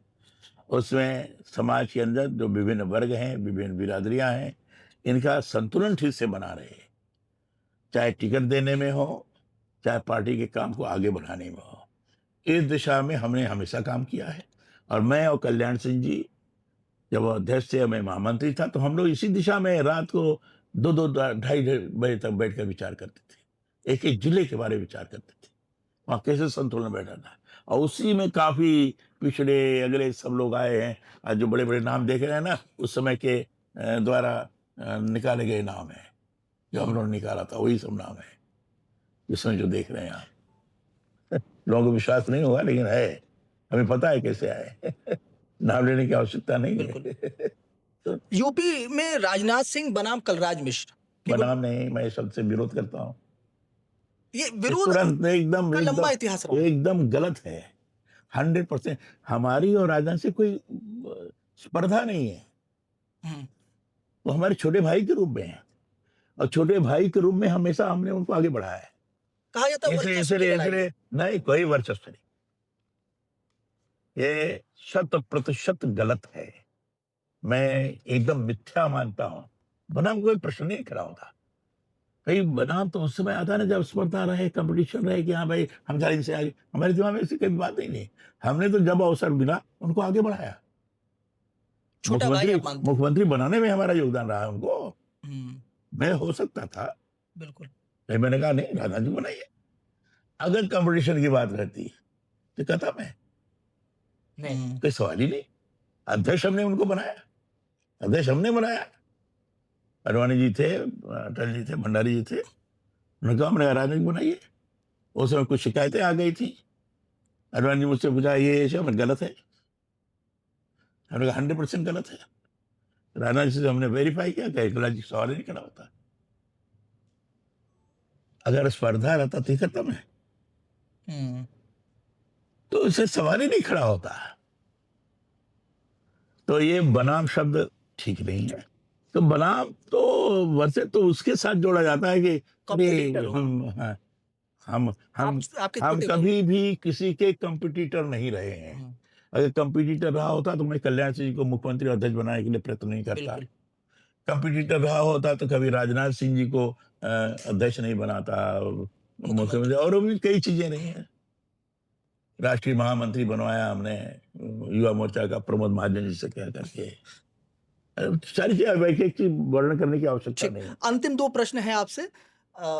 सर संचालक जी का एक बयान है आरक्षण पर कि समीक्षा होनी चाहिए आरक्षण की। आप इसको कैसे देखते हैं? सर संघचालक जी के बयान पर मेरी कोई टिप्पणी नहीं। हमारे पूज्य हैं, आरक्षण हमारे पूज्य हैं, उनके उस पर कोई हमारा आज भी मैं पूज्य के रूप में देखता हूँ।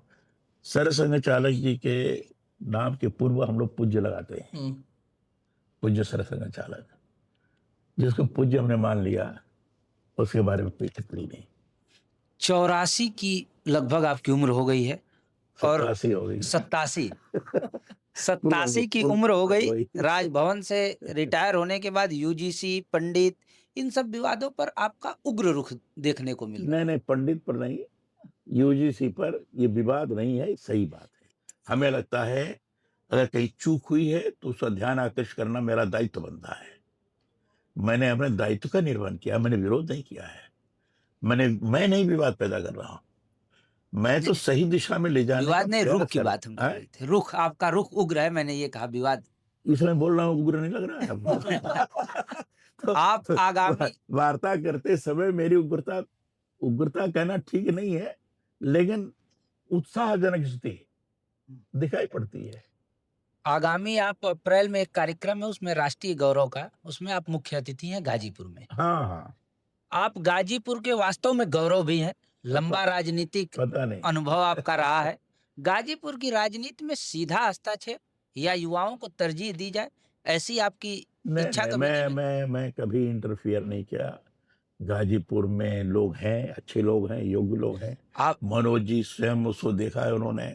तो ये सारे लोग कर रहे हैं, अच्छा काम कर रहे हैं।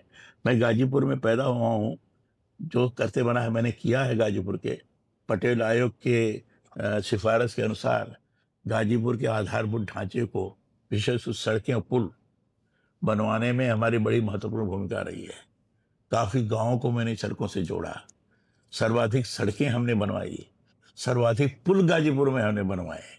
तो ये सारा मैंने किया, जो भी करते बना करा है। निर्माण मंत्री और रहे जब। हाँ, हुँ, और गाजीपुर के कार्यकर्ता बड़े अच्छे कार्यकर्ता हैं, योग्य हैं, और इसलिए हमने कभी इंटरफियर नहीं किया, कभी भी नहीं, हस्तक्षेप नहीं किया। आए जैसे भी कार्यकर्ता रहे हैं, सबको मैंने समझाने का प्रयास किया, कई त्रुटि इशू बताया। तो मेरा सौभाग्य ये रहा है कि किसी भी प्रकार का कार्यकर्ता गाजीपुर का आया तो उसको मैंने अपना माना, वो भी मुझे अपना मानता है। हमें किसी गुट का नहीं मानता है, कार्यकर्ता हमें किसी गुट का नहीं मानता है।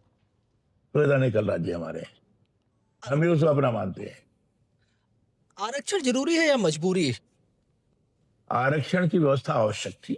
हुँ, समाज के अंदर वंचित हैं, दलित हैं, मुख्य धारा के साथ जोड़ने के लिए 2 प्रकार की आवश्यकता है, आर्थिक और सामाजिक। दोनों दृष्टि से, आर्थिक दृष्टि से आरक्षित करते हुए उनको सुविधा प्रदान करना, और सामाजिक दृष्टि से सुविधा देते हुए मुख्य धारा के साथ जुड़ना, इस दृष्टि से आरक्षण की व्यवस्था की गई थी और वो चल रही है। वर्तमान परिदृश्य में देखें तो चल रही है। वर्तमान परिदृश्य में सब लोग विचार करके चला रहे हैं। विचार करने वाले प्रमुख लोग हैं, संसद विचार करती है, बाकी लोग विचार करके, अब उस विचार करने के प्रक्रिया के अंतर्गत हम कुछ कहें उचित नहीं है। चल रहा है, ठीक है। सर बहुत बहुत धन्यवाद समय देने के लिए। और बहुत समय ले लिया। ये आपका बड़प्पन है कि आपने समय दिया। और आज की ये जो चर्चा जो हुई, यह लोगों को देखने की और सुनने की ज़रूरत है, विशेषकर उन युवाओं को जो राजनीति में है, कि राजनीति में शुचिता कितनी ज़रूरी है, संयम कितना ज़रूरी है। और आज के मेहमान ने ये हमें बहुत करीब से, बारीकी से बताया है। तो फिर से सर बहुत बहुत धन्यवाद। अगले मेहमान के साथ फिर मिलेंगे, तब तक के लिए नमस्कार।